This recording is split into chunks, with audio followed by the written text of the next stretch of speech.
वो गुलाल जी, प्रसादी गुलाल जो श्री जी का लाला के उस समय लगाया जाता है गालों पे, और मतलब एक बिंदी लगाई जाती है मस्तक पे। तो बोले केसी घाट पे वृंदावन में जमुना जी के किनारे एक सीढ़ी का कोना टूटा, उसको बनवा दीजिए।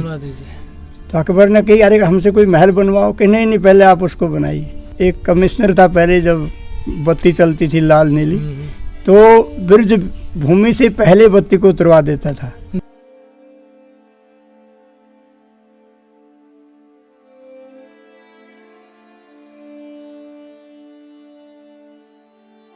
तो बाबा मैं यह और पूछना चाहता हूँ कि जो आप कमल ले जाते हैं, तो जो आप ले जाते हैं कमल, वो मंदिर पर श्री जी उन्हें जब धारण करती है, जब श्री जी के सिंहासन के चारों ओर जो कमल लगते हैं, तो मन में क्या प्रसन्नता होती है, क्या भाव रखते हैं, ये आप मुझे बताएं। ये प्रसन्नता होती है दर्शन करके। हमारी किशोरी जी, हमारी लाडली जी श्याम सुंदर के साथ में कमल कुंज में विराज रही। जय हो।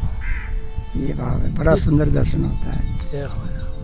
तो बाबा मैं ये और पूछना चाहता हूँ कि सभी के अब भक्तों की जिज्ञासा होगी कि बाबा जिस कुंड से कमल पुष्प ले जाते हैं, आप एक बार हमें उस कुंड के दर्शन कराओगे जहाँ कमल उगते हैं? जरूर जरूर। ये यहाँ पर देखिए, सबसे पहले उस समय ये कुंड सब दबा हुआ था। अच्छा। भट्ट नारायण जी बताते हैं, मैंने महाराज के द्वारा सुनस्ट महाराज ने बताया था, तो कि यहाँ श्री जी आई हैं भट्ट जी के साथ में। अच्छा। उन्होंने कहा मेरे सूर्य कुंड है। तो यहाँ जो एक संत रहते थे, उन्होंने सुना, तो उन्होंने जब भी माटी खोदी तो एक घाट निकला, ऐसा बताते हैं। तो सूर्य कुंड बहुत पुराना श्री जी का। तो श्री जी की जो चरणों की रज है, कमल वहीं होता है जहाँ किशोरी जी के चरणों की रज जी। नहीं, कमल हर एक जगह नहीं होता।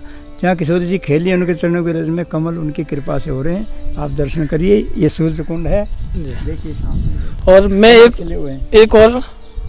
एक और बात बता दूं, बाबा ने बहुत सुंदर बात बताई कि जहाँ श्री जी के चरणों की रज है वहीं कमल पुष्प उग सकते हैं। आप चाहे कहीं भी कोशिश कर लीजिए, कमल का निकलना, कमल का होना कोई बहुत ही असंभव बात है। जहाँ श्री जी खेली है, जहाँ श्री जी के चरणों की रज है, वहीं कमल उग सकते हैं। तो चलिए मैं आपको कमल कुंड के दर्शन कराता हूँ महाराज जी के साथ।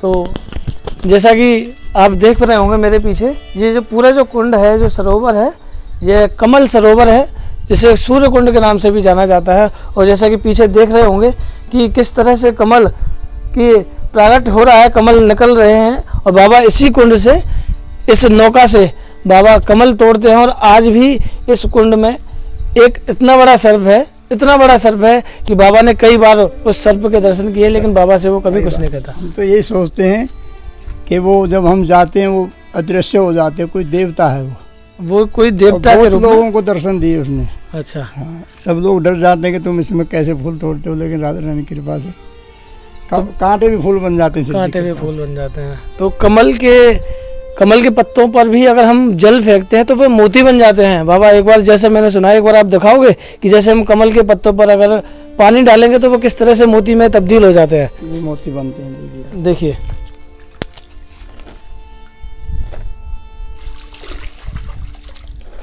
देखिए किस तरह से कमल के पत्तों पर अगर हम जल भी डालें तो वो किस तरह से मोती में तब्दील हो जाते हैं।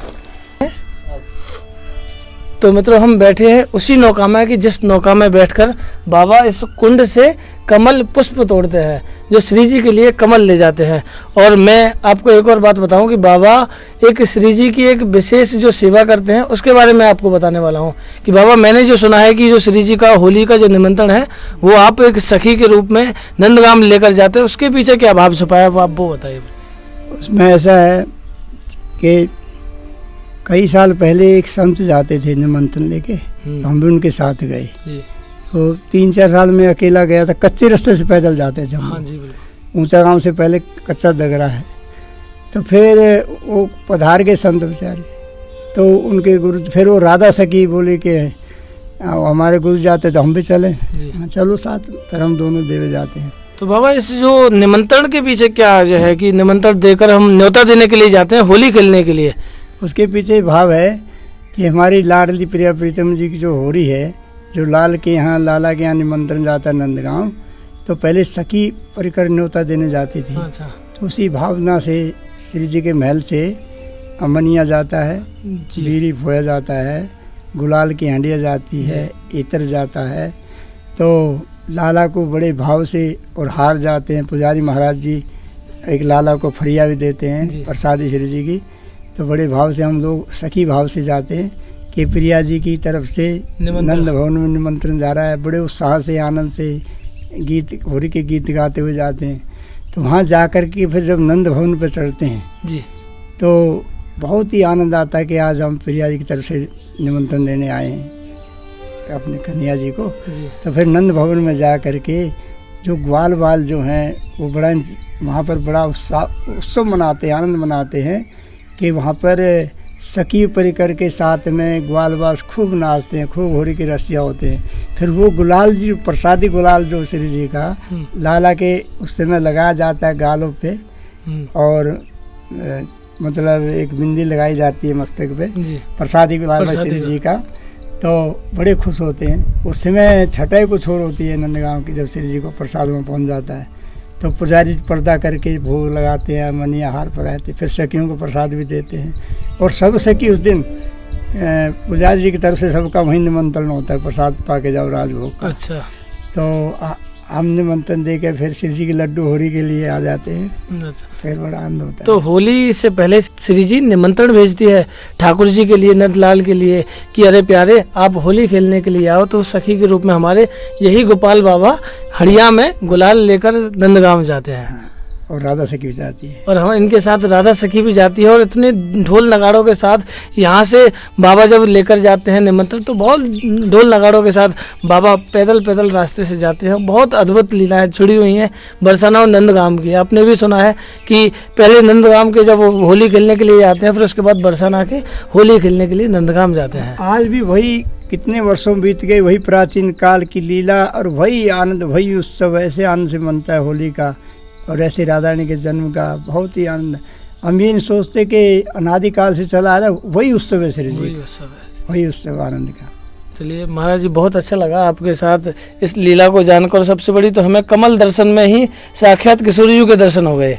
जो आप देख रहे हैं सामने जो कमल के जो पुष्प खिले हुए हैं, अभी तो ये कलियां हैं, लेकिन सुबह होते होते ये कमल में तब्दील हो जाएंगी। और फिर उसके बाद बाबा यहीं पूरे कुंड से इन कमल को ले जाकर श्री जी के महल तक पहुंचेंगे। फिर श्री जी श्रृंगार के समय इन कमल में, कमल कुंजों में सभी भक्तों को दर्शन देते हैं। महाराज जी, मैं एक और सवाल पूछना चाहता हूं कि जो भक्त लोग बाहर से दर्शन करने के लिए आते हैं, वो ब्रज में आकर किन बातों का ध्यान रखें, क्या अपराध ना करें? आपके क्या भाव है, ये आप सभी को संदेश क्या देना चाहते हैं? देखिए, जब ब्रज में आते हैं, ये ब्रज चिन्मय ब्रज है ठाकुर प्रिया प्रीतम का। इसको हम जैसे अपने वहाँ गांव जैसा भाव न बनाए, शहर जैसा लोग बाहर से आते हैं तो ये चिन्मय है। जैसे एक बार अकबर आया था तानसेन के साथ में वृंदावन, हरिदास जी, स्वामी हरिदास जी ललिता सखी के अवतार जिन्होंने बिहारी जी प्रकट करे, तो उनके पास आए थे। तो उन्होंने संगीत सुना तो बड़े खुश हुए, बोले आप हमसे कुछ मांगो। तो महापुरुष तो कृपा करते हैं। उन्होंने कहा देखो ये अनादिकाल से घूम रहे हैं, मध्य में वैभव में, इन पर कृपा उनसे बिहारी से। बोले आप अपने धाम की झलक दिखा दो। तो बोले केसी घाट पे वृंदावन में जमुना जी के किनारे एक सीढ़ी का कोना टूटा, उसको बनवा दीजिए। तो अकबर ने कही अरे हमसे कोई महल बनवाओ, कि नहीं पहले आप उसको बनाइए। तो जैसे वो गए देखा तो उसमें मणि में सीढ़ी थी वो। तो वहाँ अकबर जो है बहुत सोचा कि ऐसी मणि तो मेरे कोष खजाने में भी नहीं है। तो उन्होंने फिर आकर के हरिदास जी से माफ़ी मांगी कि मैं इस सेवा के लायक नहीं हूँ। तो देखिए, सबसे पहला पॉइंट ये ध्यान रखिए कि बाबा ने इस पूरे अकबर और तानसेन की लीला में आपको बताया कि ब्रज में आकर कभी अहम ना करें कि मैं ये कर सकता हूँ, मैंने ये किया। ब्रज में आए तो इन सब बातों को परे छोड़ दीजिए। इन बातों का तो बिल्कुल भी ध्यान नहीं रखिए कि ब्रज में आकर कि मैं ये करता हूँ, मैंने ये किया। ये सब ब्रज में आकर तो इन बातों का बिल्कुल भी ध्यान न रखें। ब्रज में आकर सिर्फ शांत स्वभाव से रहें। और महाराज यहाँ आकर के हम श्रीपाद बाबा के साथ भी रहे वृंदावन में। जब राज्यपाल आता था मोतीलाल बोरा, वो क्या करता था, पैंट को उतार के रूम में धोती और बगलबंदी पहनते थे और चटाई पे बैठते थे, कुर्सी पे नहीं। तो आज भी कुछ अधिकारी ऐसे हैं। जी। तो एक कमिश्नर था पहले, जब बत्ती चलती थी लाल नीली, तो ब्रज भूमि से पहले बत्ती को उतरवा देता था। देखिए उन कमिश्नर के भाव ये थे कि ब्रज में आने से पहले ही वह जो उनकी जो उतनी उनकी गरिमा थी उसे भूल जाते थे। ब्रज में तो सिर्फ एक भक्त बनकर आते थे। ब्रज में जो है अपने को छुपा के आते लोग बहुत से, जिन पर कृपा होती है, छुपा के नहीं। बहुत से अधिकारी लोग ऐसे आगे आगे वो गाड़ी हो करती चल रही, पीछे आ रहे, ऐसे नहीं, चुपचाप आते, किसी को पता ना पड़े, बस श्री जी को पता पड़े, बस आगो श्री जी को। आप भी ऐसे आइए बन के। और यहाँ क्या करना है आपको, ब्रज भूमि चिन्ह में है राधा रानी की, इसको हम गंदा न करें। बाहर से आके पान बीड़ी गुटखा थूकना पीना फेंकना ये सब नहीं, यहाँ आके बल्कि कुछ अवगुण छोड़ो, ब्रज में सद्गुण प्राप्त करो राधा, क्यों जीवन थोड़ा सा बचा है। ये जितना भी उनके और कुछ ऐसा नियम बना लो कि हमें महीना में 8 दिन में उनके सामने पहुँचना है, श्री जी के दर्शन करने हैं, उनके चरणों की हाजिरी लगानी है, परिक्रमा करनी है। और औरों को भी आप लोग, आपके पड़ोस वालों को समझाइए, अच्छा मतलब उनको भी अच्छा बनाइए, उनको भी दर्शन कराइए।